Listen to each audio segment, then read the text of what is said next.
Hey, everybody, this is John Bell. Welcome back to Eat the Oligarchy. Listen, today I want to dive into a story that should frankly scare the shit out of anybody who cares about the First Amendment and loves our democracy. It's being covered now. It was unfortunately being very lightly covered initially. It's starting to gain some traction even in corporate media, which is a good thing. But we need to amplify this because it's literally, well, along with the ICE Gestapo, it is the most un-American thing that the Trump fascist administration has been doing. And what I'm referring to specifically is the National Security Presidential Memorandum 6, also known as NSPM 6, which is titled Countering Domestic Terrorism and Organized Political Violence. Now, that title sounds kind of reasonable, right? Like, we don't want domestic terrorism. We don't want political violence. Who doesn't want to counter those terrible things? The problem is, as is the case with virtually everything these motherfuckers do, is that, and a number of civil liberties advocates and investigative journalists have pointed this out, is in a very broad and controversial way that this directive is being interpreted and implemented. Okay, the core of NSPM 6 is a new sweeping national strategy to quote unquote investigate, disrupt, and dismantle domestic terrorism. The problem is has nothing to do with domestic terrorism. That is a fucking lie.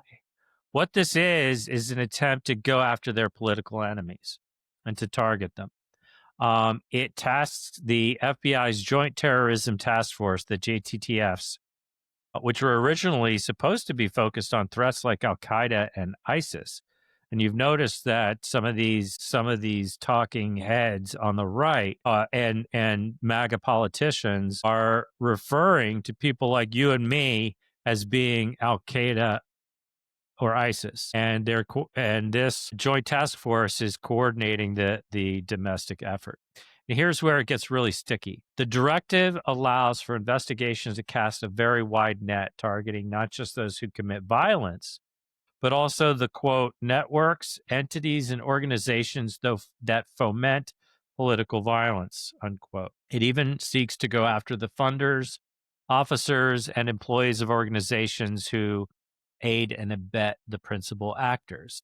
This is scary stuff, folks. Crucially, the Attorney General is instructed to define what counts as a priority. And this is where the term anti-American behavior comes into play. Imagine that. So crucially, the Attorney General, who right now is Pam Bondi, who is a complete creature of the MAGA movement and is on board, they're the ones who are engaging in anti-American behavior because they're violating the First Amendment. They're tearing it to shreds. All right. So that's where this comes into play because the Attorney General is the one that's instructed to define what counts as a priority. All right. And I want to give credit. There's a journalist by the name of Glenn Klippenstein who is on Substack primarily, has been very early in on this story. And it's a story that's being highlighted by Ken and Ken's reporting, which is really essential reading on this topic. And it's drawn alarm over the extremely vague criteria that this new strategy employs. The official NSPM 6 language has been criticized as being so broad that it can be used to label routine political dissent as terrorism. And I think that's an understatement. That is exactly what it's intended to do. It's intended to stifle your and my right to criticize the regime, to criticize things like capitalism, to criticize, anything like this. This is reminiscent of McCarthyism, really, and Joseph McCarthy and the attack on so-called communists, whether you happen to belong to the Communist Party of America or they just said you did, and then they hauled you before the Senate. Well, this is a shadow organization within the Department of Homeland Security, and there's literally a task force, an entire building that's been dedicated to this effort at this point, which is mind-boggling. All right. So, for example, while the directive focuses on acts like rioting and assault, its scope for what constitutes pre-terrorism indicators. Think about that. Pre-terrorism indicators includes things that sound suspiciously like protected political viewpoints and protected speech. And Klippenstein and other analysts have pointed to this language elsewhere in the administration's broader framework that expands terrorism indicators to include any behavior deemed, as I said before, anti-American. Well, what is that? How do you define that? Like, does it mean I'm anti-American if I criticize this administration or this what I call a fascist regime, this budding dictatorship? Also, the word anti-capitalist. So, if you criticize the capitalist framework for our economy in any way, apparently you're on the precursor list for being a terrorist. Or if you're hostile toward quote unquote traditional American views on family. Wow. Think about that. Traditional, I mean, first of all, that's so broad as to being meaningless, which is what they want. They want to be able to, they want who is in the least critical of this regime and then go after them. And we'll get into that more in a minute. But in addition to anti-Americanism, anti-capitalism, anti-Christianity, so all of a sudden now we have a state religion. Well, I view the Constitution's view on that as being freedom of religion and freedom from religion. In this country, you don't have to belong to any specific religion, and there is separation of church and state. All right. And if you want to be a Christian, fine. If you want to be a Muslim, fine. You want to be a Buddhist, fine. You want to be a Wiccan, fine. Like, everybody has the right to determine their belief system about this. I happen to be an atheist, so obviously this scares the shit out of me because I bow down to no God, and I'm not interested in being targeted because I express my belief in this regard. Also, support for the overthrow of the United States government. Well, I don't believe in illegally overthrowing the United States government, but I sure as hell believe in defeating and ending this current administration's hold over the country as soon as possible, starting with the 2026 midterms. All right. Okay, let's go on through the list. Extremism on migration. What does that mean? If I say that I'm pro-immigration, am I an extremist?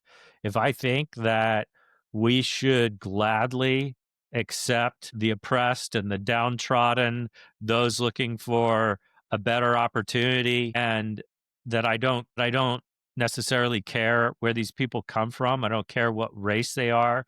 I don't care what their religion is.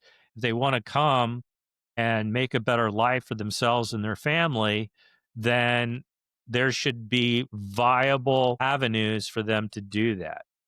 And that makes me a radical. That puts me on a domestic terrorism list. Give me a fucking break, folks. This is outrageous. This is right along the definitional lines of both authoritarianism and fascism. Extremism on race. Like I just said, we can't love and embrace everybody regardless of their race and their background? Are you fucking kidding me? Black, brown, white, Asian, you name it. Whatever, wherever you came from, whatever language you speak, whatever your religion is, non-religion, why the fuck does this matter for anything?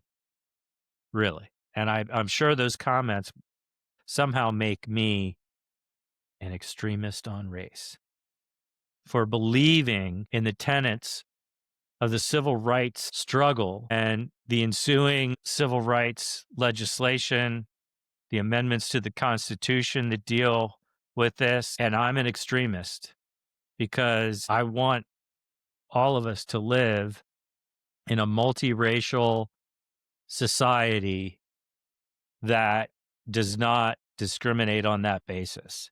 And we're going back.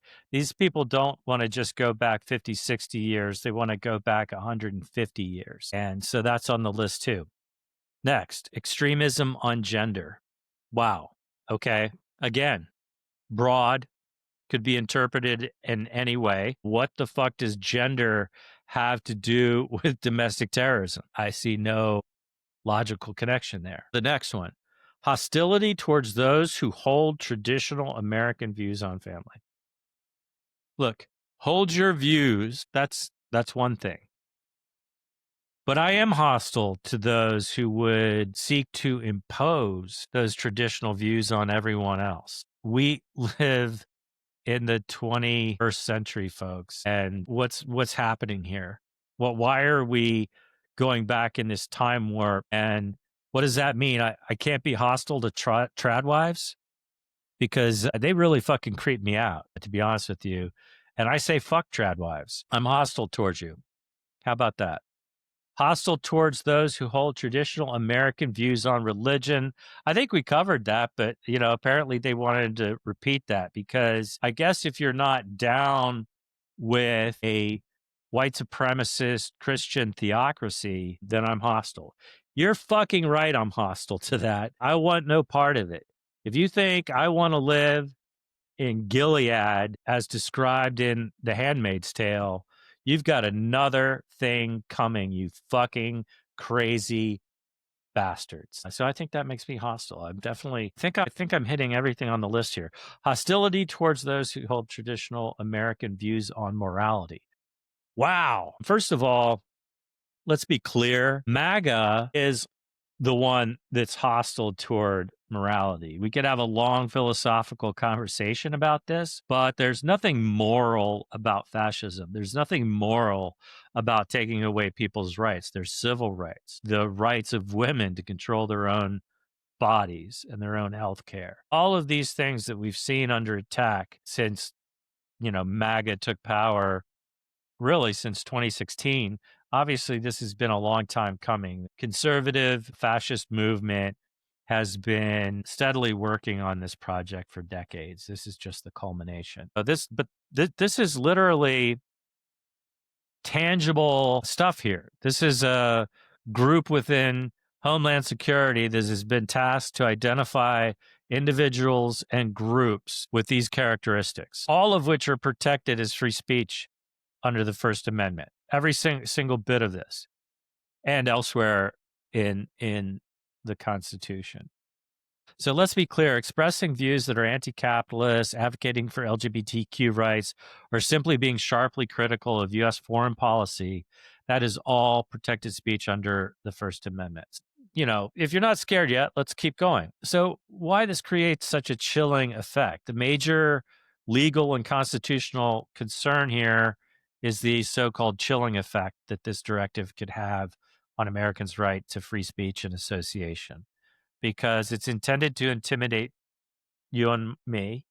It's intended to intimidate progressive organizations and organizations whose mission is to protect our rights, to protect against government abuse, to support your and my right to vote, to organize, to protest. So when the government declares that it's going to investigate the funders and organizations behind anti-American sentiment, it sends a clear message. Criticize this administration or the system too loudly, and you will face the scrutiny of a terrorism task force, the IRS, and the Treasury Department, which is tasked with disrupting financial networks. I'm sorry, it just leaves me breathless. It essentially gives federal agencies a massive mandate to monitor, investigate, and potentially suppress legitimate political organizing and dissent, particularly against groups that the current administration views as political opposition. This isn't just about actual violence. That's not the point, and that's actually not what's been happening. There's very little of that, even now in this fraught time. It's about weaponizing the powerful tools of counterterrorism, weaponizing this government, this regime against the people who have every right to engage in political speech, absolutely at the heart of the First Amendment. This directive doesn't necessarily create new laws. In fact, it doesn't. But it instructs law enforcement to use their existing powers aggressively. And those powers were expanded during the war on terror, which was initially intended, obviously, to deal with the terror threats following 9/11. And that was a long time ago, haven't really been updated. They are substantial powers, but they were always intended to deal with external threats. So that changes the entire priority set to focus on and essentially criminalize politically hostile viewpoints. I tell you, the takeaway is this, everybody. We need to be vigilant about how the government defines domestic terrorism. And frankly, we need to protest this entire directive. It needs to, the powers that be need to immediately file lawsuits and try to get this stopped dead in its tracks, because it is dangerous. This is one of the pillars of this administration's plan to squelch and to criminalize all opposition and to cement their complete takeover of the government. We're going through a coup right now, and this is a big piece of it. If you couple this with the mass jackbooted thugs of ICE and the other law enforcement and military groups that are the administration is attempting to leverage against the American people. I mean, my God, folks, they've essentially declared war against American cities.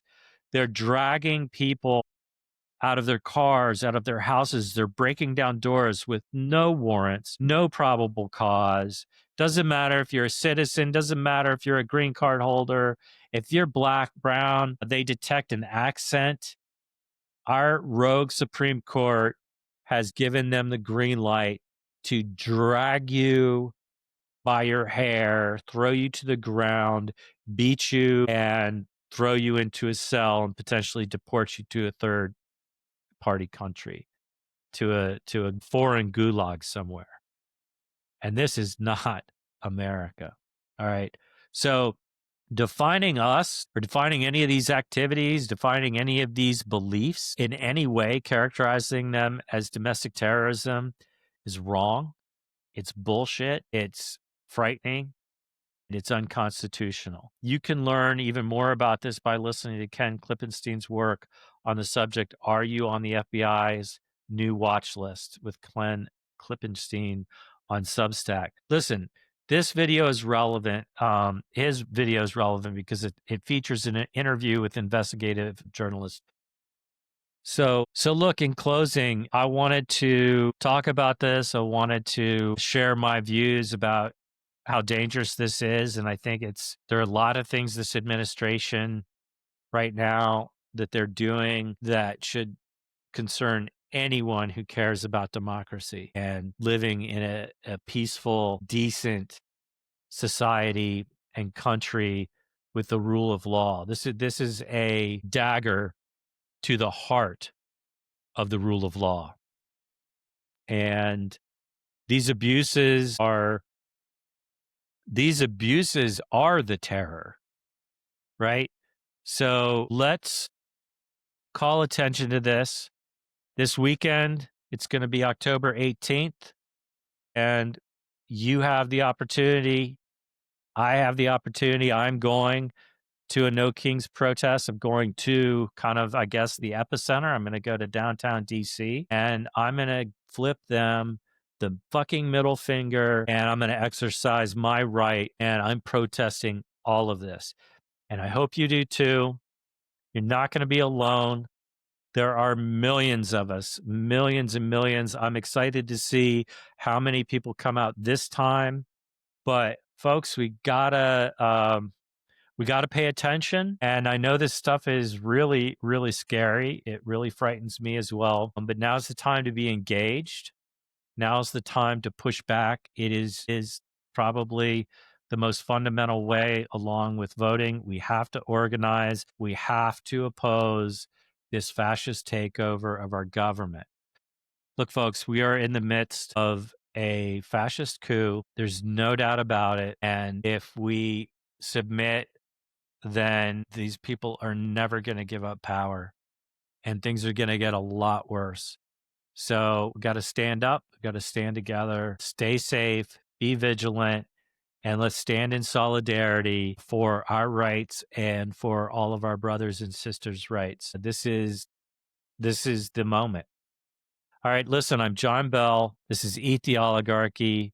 Whatever platform you're watching this on, please, I beg you, please hit subscribe. Trying to develop a following here, trying to obviously, the name is Eat the Oligarchy, and that the oligarchy was here before the Trump administration, and it's going to be here after the Trump administration, and it is the thing that is enabling the fascist movement to flourish and to take power. So we got to fight against it, and I need your help to do that. I need your support. So thank you very much. Thanks for listening, and we'll talk soon. Peace.